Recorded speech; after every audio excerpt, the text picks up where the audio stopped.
अस्सलामु अलैकुम वरहमतुल्लाहि वबरकातुहू। अल्हम्दुलिल्लाहि कफ़ा व सलामुन अला इबादिहिल्लज़ीना इस्तफ़ा, अम्मा बाद। मोहतरम नाज़रीन किराम, आसान दर्स कुरान के अंदर 21वें पारे का 15वां रुकू है, जिसके अंदर सूरह सजदा सूरह नंबर 32 में 12 से 22 तक 11 आयतें हैं। औज़ु बिल्लाहि मिनश शैतानिर रजीम, बिस्मिल्लाहिर रहमानिर रहीम। वलौ तरा इज़िल मुजरिमून नाकिसू रुऊसिहिम इंदा रब्बिहिम रब्बना अबसरना व समिअना फरजिअना नअमल सालिहन इन्ना मूक़िनून। ऐ नबी सल्लल्लाहु अलैहि वसल्लम, काश आप वो मंजर देख लेते जब ये मुजरिम लोग, हक़ का इनकार करने वाले, अपने रब के सामने सर झुकाए खड़े होंगे, अपने रब से कह रहे होंगे, हमारे रब, हमने सब कुछ देख लिया और सुन लिया, इसलिए अब हमें दुनिया में वापस भेज दे ताकि हम नेक अमल करें। अब हमें आखिरत पर पूरा यकीन हो गया है। वलौ शिअना लआतैना कुल्ल नफ्सिन हुदाहा वलाकिन हक़्क़ल क़ौलु मिन्नी लअम्लअन्न जहन्नम मिनल जिन्नति वन्नासि अजमईन। और अगर हम चाहते तो हर शख्स को दुनिया ही में हिदायत दे देते, सीधे रास्ते पर चलने पर मजबूर कर देते, लेकिन मेरी ये बात पूरी होकर रही कि जो दुनिया में अपनी मर्जी से ईमान नहीं लाएंगे तो मैं जहन्नम को जिन्नों और इंसानों सबसे ज़रूर भर दूंगा। फ़ज़ूक़ू बिमा नसीतुम लिक़ा यौमिकुम हाज़ा इन्ना नसीनाकुम वज़ूक़ू अज़ाबल ख़ुल्द बिमा कुन्तुम तामलून। इनकार करने वालों से कहा जाएगा, अब तुम लोग जहन्नम का मज़ा चखो, इसलिए कि तुम इस क़ियामत के दिन की मुलाकात को भूल गए थे, आज हम भी तुम्हें भूल गए हैं, और जो कुछ तुम करते थे उसके बदले अब हमेशा का अज़ाब चखते रहो। इन्नमा युमिनु बिआयातिना अल्लज़ीना इज़ा ज़ुक्किरू बिहा ख़र्रू सुज्जदन व सब्बहू बिहम्दि रब्बिहिम व हुम ला यस्तकबिरून।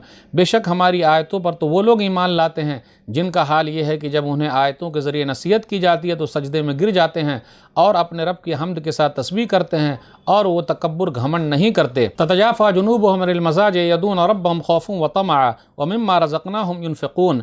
रात में ईमान वालों के पहलू यानी पीठ बिस्तरों से अलग रहते हैं। वो लोग अपने रब को डर और उम्मीद से, अज़ाब के डर से और जन्नत की उम्मीद में पुकारते हैं, और जो कुछ हमने उनको रोज़ी दी है उसमें से अल्लाह के लिए खर्च करते हैं। फ़ला तअलमु नफ्सुम मा उख़फ़िय लहुम मिन क़ुर्रति अयुन जज़ाअन बिमा कानू यामलून। किसी नफ्स, किसी जान को नहीं मालूम कि उनकी आंखों की ठंडक के लिए कौन कौन सी चीज़ छुपा कर रखी गई है। यह उनके नेक कामों का बदला है जो वो दुनिया में किया करते थे। अफ़मन कान मुमिनन कमन कान फ़ासिक़ा ला यस्तवून। क्या ईमान वाला फासिक नाफरमान की तरह हो सकता है? ये दोनों यानी मोमिन और काफिर बराबर नहीं हो सकते। अम्मल्लज़ीना आमनू व अमिलुस्सालिहाति फ़लहुम जन्नातुल मावा नुज़ुलन बिमा कानू यामलून। तो जो लोग ईमान लाए और नेक अमल करते रहे तो उनके लिए हमेशा रहने की जगह जन्नतें हैं, बागात हैं, या उनके नेक कामों के बदले में उनकी मेहमानी होगी। व अम्मल्लज़ीना फ़सक़ू फ़मावाहुमुन नार कुल्लमा अरादू अन यख़रुजू मिन्हा उईदू फ़ीहा वक़ील लहुम ज़ूक़ू अज़ाबन नारिल्लज़ी कुन्तुम बिही तुकज़्ज़िबून। और जिन लोगों ने हक़ का इनकार कर दिया तो उनका ठिकाना जहन्नम है, जब भी जहन्नम से निकलना चाहेंगे तो उसी में लौटा दिए जाएंगे, और उनसे कहा जाएगा, चखो उस आग का अज़ाब जिसे तुम झुटलाते थे। वला नुज़ीक़न्नहुम मिनल अज़ाबिल अदना दूनल अज़ाबिल अकबर लअल्लहुम यरजिऊन। और हम हक़ का इनकार करने वालों को आखिरत के बड़े अज़ाब यानी जहन्नम से पहले भी दुनिया में छोटे अज़ाब, कैदोबंद और आजमाइश का मज़ा ज़रूर चखाएंगे, शायद कि वो लोग अपने रब की तरफ लौट आएँ, कुफ्र शिर्क को छोड़कर इस्लाम कबूल कर लें। वमन अज़लम मन ज़ुक्किर बिआयाति रब्बिही सुम्मा अअरज़ अन्हा इन्ना मिनल मुजरिमीन मुंतक़िमून। और उससे बड़ा जालिम कौन होगा जिसे उसके रब की आयतों के ज़रिए नसीहत की जाए तो उनसे मुंह मोड़ ले। बेशक हम मुजरिमों, हक़ का इनकार करने वालों से इंतकाम यानी बदला लेकर रहेंगे। मोहतरम नाज़रीन किराम, आसान दर्स कुरान के अंदर 21वें पारे का 15वां रुकू है, जिसके अंदर सूरह सजदा सूरह नंबर 32 में आयत नंबर 12 से आयत नंबर 22 तक 11 आयतें हैं। आयत नंबर 12 पर गौर कीजिए। कल क़यामत के दिन लोग अमल के लिए तरसेंगे।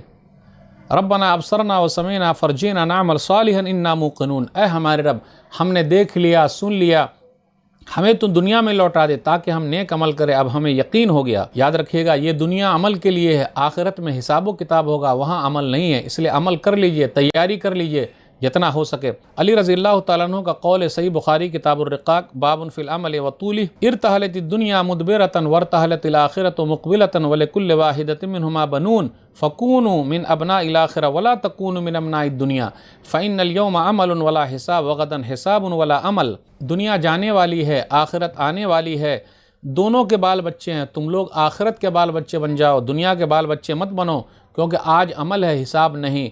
कल हिसाब होगा, अमल नहीं होगा। फिर आगे कहा आयत नंबर 13 में, वलौ शिअना लआतैना कुल्ल नफ्सिन हुदाहा। अगर हम चाहते तो दुनिया में हर एक को हिदायत दे देते, सीधा रास्ता हमने बता दिया, मजबूर करके उनको इस्लाम के अंदर ले आते। लेकिन अल्लाह की हिकमत यह है, दुनिया के अंदर अल्लाह ने आज़ादी दे रखी है, دونوں راستے اللہ نے بتا دیے ہیں، اور امتحان گاہ ہے، یہ امتحان کی جگہ ہے یہ۔ الذی خلق الموت والحیات لیبلوکم ایکم احسن عملا، سورہ ملک سورہ نمبر 67 آیت نمبر 2۔ اسی اللہ نے آسمان و زمین کو پیدا کیا تم کو آزمائے تم میں سے کون اچھے عمل والا ہے۔ سورہ دہر سورہ نمبر 76 آیت نمبر 3، انا ہدیناہ السبیل اما شاکرا و اما کفورا، بے شک ہم نے انسان کو سیدھا راستہ بتا دیا ہے، چاہے وہ شکر گزار بن جائے یا نہ شکرہ بن جائے۔ ہر جگہ اللہ تعالیٰ نے اعمال کا ذکر کیا، نیک کاموں کا ذکر کیا۔ وذوقوا عذاب الخلد بما کنتم تعملون، اب تم لوگ ہمیشہ کے عذاب میں رہو، کیونکہ دنیا کے اندر جو غلط کام کرتے تھے اسی کا مزہ چکھو۔ برے لوگوں کے لیے اب نیک لوگوں کا ذکر ہو رہا، یدعون ربهم خوفا وطمعا، وہ لوگ اللہ تعالیٰ کو ڈر اور امید سے پکارتے ہیں، اللہ کی رحمت کی امید میں ہیں، اللہ کے فضل کی امید میں ہیں، اور اللہ کے عذاب سے ڈرتے ہیں، کہیں اللہ حساب و کتاب نہ لے لے، ڈرتے ہیں۔ صرف امید ہی نہیں، امید پر عمل کرنا چھوڑ دے، ایسا نہیں ہے۔ جس طرح کہ آج لوگ عمل نہیں کر رہے ہیں، امید لگائے بیٹھے ہیں، یہ صحیح نہیں، یہ پکے ایمان والے نہیں ہیں۔ اور نہ ہی عذاب کا اتنا ڈر اپنے اوپر کر لیتے کہ مایوس ہو جاتے ہیں اللہ کی رحمت سے، مایوسی کفر ہے، کبھی مایوس نہیں ہونا چاہیے۔ تو انسان کی زندگی، مومن کی زندگی دونوں کے بیچ میں، دنیا میں جب تک رہے اللہ کے عذاب سے ڈرے اور اللہ کی رحمت کی امید میں رہے، اور جیسے آخری وقت آئے تو فوراً اللہ کی امید میں چلا جائے کہ اللہ میرے ساتھ اچھا کرے گا۔ عمل کا فائدہ کیا؟ فلا تعلم نفس ما اخفی لهم من قرۃ اعین جزاء بما كانوا يعملون، کوئی نفس نہیں جانتا کہ جو کچھ ان کی آنکھوں کی ٹھنڈک کے لیے اللہ نے تیار کر رکھا ہے، کیونکہ وہ لوگ عمل کرتے تھے۔ ایک حدیث کے اندر آیا، حدیث قدسی، صحیح بخاری کتاب التفسیر سورہ سجدہ حدیث نمبر 4779، ابو ہریرہ رضی اللہ تعالیٰ عنہ کہتے ہیں نبی صلی اللہ علیہ وسلم نے فرمایا، قال اللہ تبارک و تعالی اعددت لعبادی الصالحین ما لا عین رأت ولا اذن سمعت ولا خطر علی قلب بشر، میں نے اپنے نیک بندوں کے لیے وہ چیزیں تیار کر رکھی کسی آنکھ نے دیکھا نہیں، کسی کان نے سنا نہیں، کسی انسان کے وہم و گمان میں بھی نہیں، سوچ میں بھی نہیں، سوچ بھی نہیں سکتے کہ اللہ نے کون سی نعمتیں تیار کر رکھی ہے۔ نیک لوگوں کا ٹھکانہ جنت ہے، نزلا بما كانوا يعملون، مہمان نوازی ہوگی، اللہ میزبان ہوں گے، نیک آدمی مہمان ہوں گے۔ فاسقوں کا ٹھکانہ جو ہے، کافروں کا ٹھکانہ جو ہے وہ جہنم ہے۔ اس کے بعد یہ کہا گیا وَلَنُذِيقَنَّهُم مِّنَ الْعَذَابِ الْأَدْنَىٰ دُونَ الْعَذَابِ الْأَكْبَرِ لَعَلَّهُمْ يَرْجِعُونَ، کہ اللہ جہنم کے عذاب میں تو داخل کرے گا ہی، اللہ جہنم میں داخل کرے گا، لیکن دنیا کے اندر ہی چھوٹے موٹے عذاب میں مبتلا کرتا ہے تاکہ لوگ اسلام کے اندر آ جائیں، کفر کو چھوڑ دیں۔ جیسے دنیا کا عذاب آپ دیکھ لیجئے، بیماریاں ہیں، کچھ لوگوں نے یہ بھی کہا جنگ بدر میں 70 کافر مارے گئے تاکہ وہ لوگ سدھر جائیں، لیکن نہیں سدھرے۔ قحط سالی مکہ والوں پر آئی، بارش نہیں ہو رہی تھی، تو دنیا کے اندر بھی بیماریاں، پریشانیاں ہیں تاکہ لوگ عذاب سے بچ جائیں۔ تو یہ چھوٹے چھوٹے عذاب ہیں، لیکن سب سے بڑا عذاب جہنم کا عذاب ہے۔ اللہ تعالیٰ مجرموں سے بدلہ لے کر رہے گا، انا من المجرمین منتقمون، گنہگاروں سے بدلہ لینے والا ہے۔ اس لیے جو لوگ گناہ کر رہے ہیں، غلط کام کر رہے ہیں، انہیں ڈرنا چاہیے۔ تو ناظرین کرام، آج کے درس میں بس اتنا ہی۔ اللہ سے دعا ہے کہ اللہ تعالیٰ ہم لوگ قرآن کریم کو پڑھنے، پڑھانے، سمجھنے، سمجھانے، عمل کرنے اور لوگوں تک پہنچانے کی توفیق دے، آمین۔ والسلام علیکم ورحمۃ اللہ وبرکاتہ۔